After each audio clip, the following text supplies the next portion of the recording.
Hello students, आज की video आपके लिए बहुत ही ज्यादा इम्पोर्टेंट होने वाली है आपके एग्जाम के लिए, क्योंकि आज की वीडियो में हम द टेरर शॉर्ट स्टोरी के की पॉइंट्स एंड थीम को डिस्कस करने वाले हैं जो आपके एग्जाम के लिए वेरी वेरी इम्पोर्टेंट है।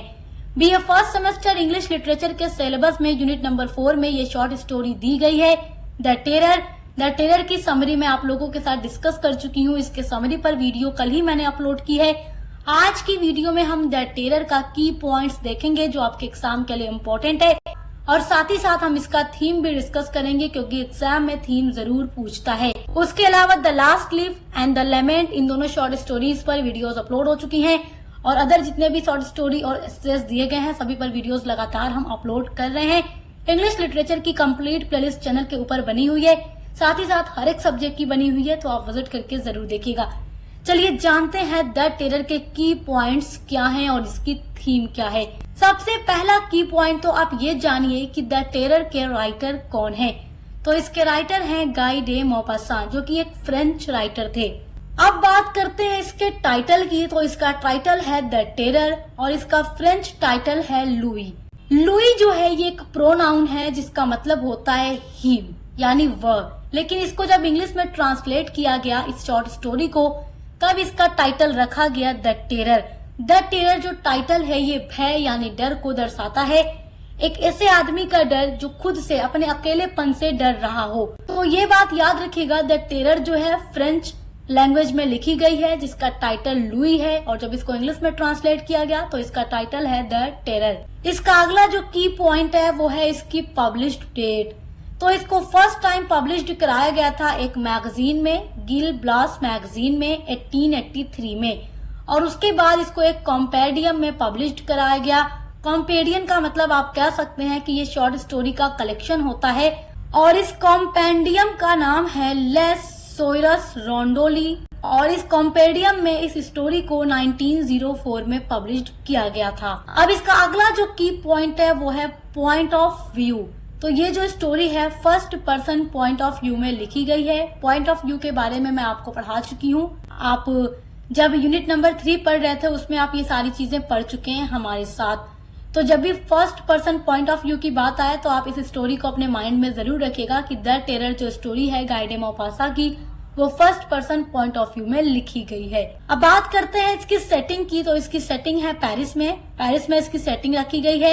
एक अपार्टमेंट है, अपार्टमेंट की पूरी सेटिंग है। अपार्टमेंट है मॉन्सियूर रेमन का, जो इस शॉर्ट स्टोरी का मेन कैरेक्टर है, और टाइम पीरियड है 1883 का।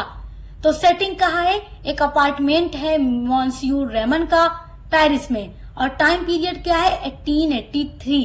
तो ये सब इसके की पॉइंट्स हैं। अब बात करते हैं इसके कैरेक्टर्स की। तो देखिए इसमें ज्यादा कैरेक्टर्स नहीं है क्योंकि ये जो शॉर्ट स्टोरी है बहुत ही ज्यादा छोटी है। तो इसमें पहला जो मेन कैरेक्टर है, यानी जो इस स्टोरी का नरेटर है या मेन प्रोटोगोनिस्ट कह सकते हैं, वो है मॉन्सियूर रेमन, जिसको अपने आप से ही डर लगने लगा है, अपने अकेलेपन से डर लगने लगा है। उसके अलावा एक इसका दोस्त है जिसका नाम है पियरे डिकॉर्सेले, और जो मिस्टर रेमन है अपने इसी दोस्त को एक लेटर के थ्रू सारी बातें बताता है अपने डर के बारे में, और वो शादी करने का इरादा करता है, इसके बारे में भी सारी बातें अपने इसी दोस्त को बताता है। और तीसरा जो कैरेक्टर इस शॉर्ट स्टोरी में है वो है मैडम मोइजोले लॉजोले, जो कि मिस्टर रेमन की होने वाली वाइफ है इस शॉर्ट स्टोरी के अंदर। क्योंकि मिस्टर रेमन को भय है, डर है अपने अकेलेपन का, अपने लॉनलीनेस का, जिसकी वजह से वो शादी करने का इरादा करते हैं। अपने दोस्त से लेटर के थ्रू ये जब बातें करते हैं और अपने बारे में बताते हैं कि मैं शादी करने वाला हूँ एक लड़की के साथ, जिससे मैं कम से कम मुश्किल से 2 से 3 बार मिला हूँ। उसको मैं उतने अच्छे तरीके से तो नहीं जानता, वो अच्छे खासे अमीर घर की लड़की नहीं है, मिडिल क्लास लड़की है, उतनी खूबसूरत भी नहीं है, हाँ लेकिन खराब भी नहीं है। उसके अंदर कुछ एक्स्ट्रा ऑर्डिनरी खासियत नहीं है, लेकिन वो उतनी भी बुरी नहीं है। इस तरीके से उस लड़की के बारे में वो अपने दोस्त को बताते हैं। चलिए अब बात करते हैं इस स्टोरी के थीम की, क्योंकि एग्जाम में थीम जरूर पूछता है। तो इस शॉर्ट स्टोरी के अंदर 3 मेन थीम हैं। इस शॉर्ट स्टोरी की जो फर्स्ट इम्पोर्टेंट थीम है वो है इम्पैक्ट ऑफ लॉनलीनेस। सेकेंड जो थीम है वो है मेंटल इंस्टेबिलिटी, और थर्ड जो थीम है वो बहुत इम्पोर्टेंट है और वो है वुमेन एज एन ऑब्जेक्ट। अब इसको डिटेल में बता देती हूँ ताकि आप एग्जाम में जब क्वेश्चन आए तो अच्छे से लिख सकें। तो देखिए इसका जो फर्स्ट थीम है इसको पहले डिटेल में समझते हैं, इम्पैक्ट ऑफ लॉनलीनेस। इसमें जो हमारा प्रोटोगोनिस्ट है मिस्टर रेमन, ये काफी टाइम से अकेला रह रहा होता है, तो उस लॉनलीनेस ने उसके माइंड पर कुछ नेगेटिव इम्पैक्ट छोड़ दिए होते हैं। और देखिए जो इंसान होता है वो ज्यादा टाइम तक अकेला नहीं रह सकता, और जब भी इंसान ज्यादा टाइम तक अकेला रह लेता है तो फिर उसे किसी इंसान की जरूरत यानी किसी साथी की जरूरत चाहिए होती है। और इस स्टोरी में भी बिल्कुल इसी तरीके से होता है। मिस्टर रेमन इतना ज्यादा अकेले रह लेता है कि अब उसे डर लगने लगा है और उसे एक पार्टनर की नीड फील हो रही है। सेकेंड जो थीम है मेंटल इंस्टेबिलिटी, तो अब इसको समझते हैं।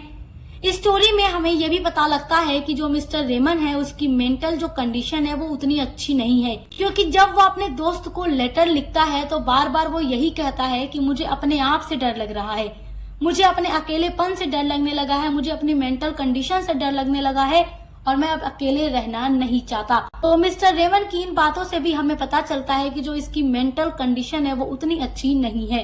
और जो थर्ड थीम है वुमेन एज एन ऑब्जेक्ट, ये इसकी लास्ट थीम है। इस स्टोरी में वुमेन को सिर्फ एक ऑब्जेक्ट की तरह दिखाया गया है, क्योंकि मिस्टर रेमन को अपनी लॉनलीनेस दूर करने के लिए या टाइम स्पेंड करने के लिए, अपने अकेलेपन को दूर करने के लिए एक ऑब्जेक्ट की जरूरत है, और वो ऑब्जेक्ट है वुमेन यानी एक औरत, जिसके लिए वो शादी करने का इरादा करता है।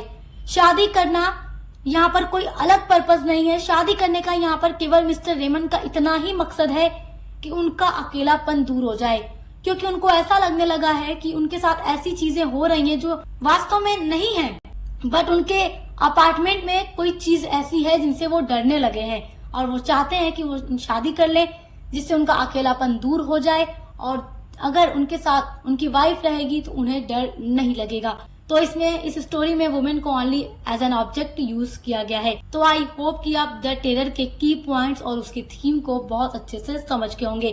आज की वीडियो आपके एग्जाम के लिए वेरी वेरी इंपॉर्टेंट है, और इसी तरीके से हम हर इंपॉर्टेंट टॉपिक पर आपसे डिस्कस कर रहे हैं। मॉडल पेपर की वीडियोस लगातार चैनल पे अपलोड हो रही है, तो पहली बार आए हैं तो सब्सक्राइब करना मत भूलिएगा, क्योंकि ये BA के लिए बेस्ट चैनल है। अब मिलते हैं अगली वीडियो के साथ।